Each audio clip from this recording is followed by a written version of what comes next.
I want to start like really high level. We're going to talk about compound a little bit, but maybe just starting at a really high level, these basic building block ideas of smart contracts and programmable money. Obviously, those are like central to the work you're doing, but help the audience here understand these building blocks. What are these smart contracts? How do you think about this idea of programmable money? Yeah, and you touched on a couple of good points earlier. The way I think about a smart contract is it's just a very simple computer program that is deployed on a blockchain, and in the same way that Bitcoin or another asset is deployed on a blockchain, in a way that anyone can see the history of it, can see how it operates, and can see what goes into this computer program. And these computer programs can be very simple or very complex. And what's nice about them is that they work in a predictable fashion. So for a simple computer program or smart contract, it could be something as basic as send money to somebody else on Fridays.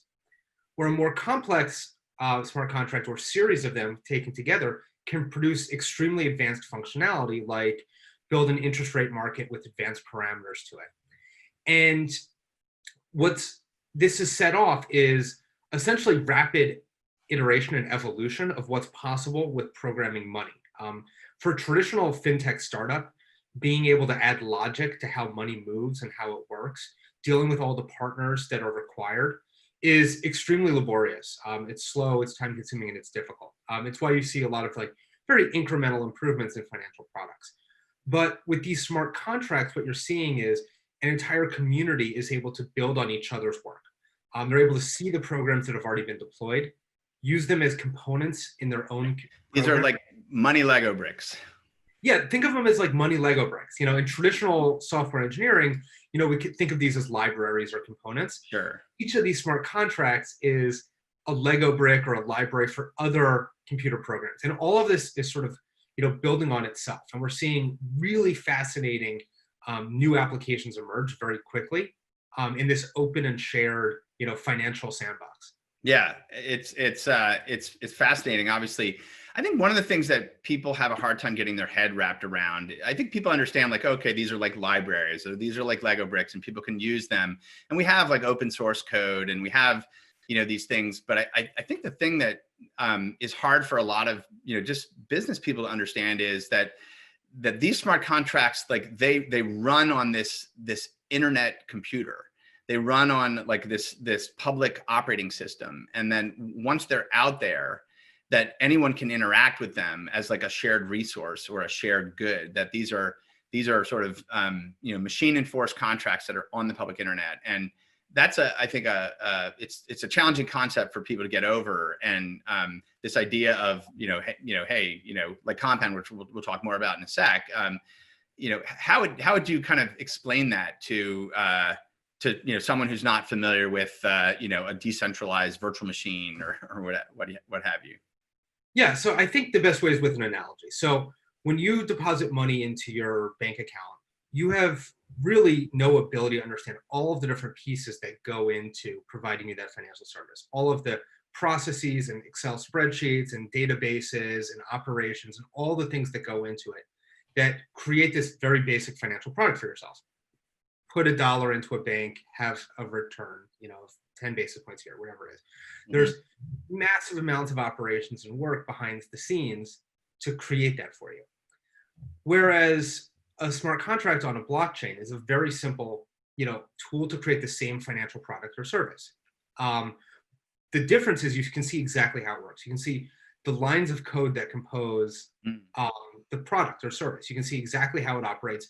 The community can audit it, vet it, right, and everyone can see exactly all of the logic that went into it and what is expected to happen. And so this gets to this trust issue, right? Like because it's like this publicly verifiable thing, this publicly auditable thing, that sort of you're dealing with people's value, that public network and public transparency seems like a really key concept here. Yes, it's one way of reducing surprises by increasing transparency. And in traditional markets, we have a lot of other ways to reduce surprises and create trust and create stability. The advantage of these contracts on a blockchain is, that they're extremely transparent and predictable. And long term, I think that's, a direction that most economic activity is going to shift to, because, it's extremely pure. It's extremely efficient. There's very little cost in administrating these contracts. And like, it's kind of like in a lot of ways what people want from financial systems. They want them to be predictable, fast, transparent, fair, Yeah. and composable into more complex financial services. And sort of open and globally accessible in the same way that the internet is, which is really key. Yeah. Let's turn to Compound a little bit. So I love to talk about Compound. I think stablecoins are a killer app. I think Compound is a killer app because of you're taking this idea of these these digital currencies and things like that, and you're effectively, as you said, you're creating an interest rate market. But the way I like to think of it, and you can explain this probably way better than I can, but is this is like a decentralized marketplace for people to lend and borrow. And typically when we think about lending or borrowing, we think about like a loan officer at a bank, and we think about all this sort of complexity. But you've created a marketplace, and there's no company. It's just software that exists on the internet. Talk to us about, where did Compound come from? Where is it today? What does it do? And maybe just in like really basic terms also, for just like a person who runs a business, like what can they do with this? Yeah, that's a great question. So Compound is an interest rate market, and what it enables people or applications or financial participants to do is to borrow an asset instantly and programmatically using another asset as collateral. So in traditional markets, you see people using houses as collateral and using securities as collateral and accessing money using assets that are well understood. Compound takes this functionality and puts it in a blockchain in an open, transparent series of computer programs that anyone can see how they work and interact with them themselves. And so it enables people to very seamlessly borrow an asset instantly on a blockchain using another asset. So we see that it's a common occurrence where people will say, oh, I have a use case to settle, a trade, or to settle, an international financial use case, or I need liquidity. And they can borrow a stable coin or another crypto asset from Compound programmatically. And we see this, replicating a lot of existing financial market functionality, but in a way that's accessible to anyone in the world programmatically. And it's really profound, right? So there's a marketplace for borrowing and lending. It exists and is enforced entirely by code on the public internet. Anyone can inspect it to see if it's fair, if it works, if it's trustworthy, etc.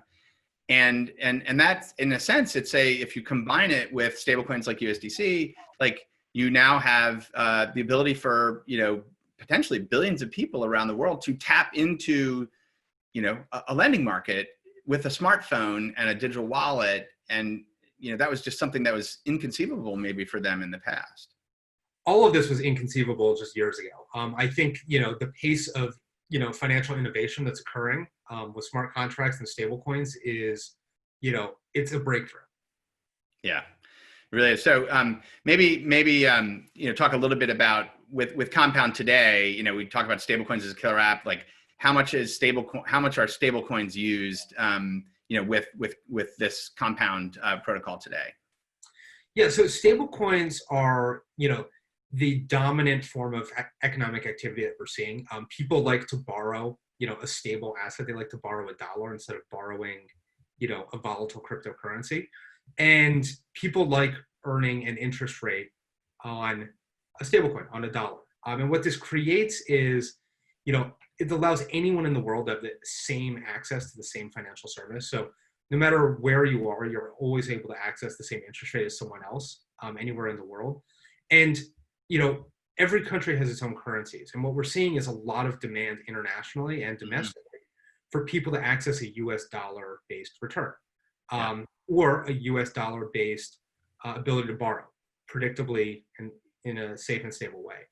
And so we've seen over, $1 billion of activity in Compound so far since launching the protocol almost exactly 1 year ago, which, has exceeded all of our expectations.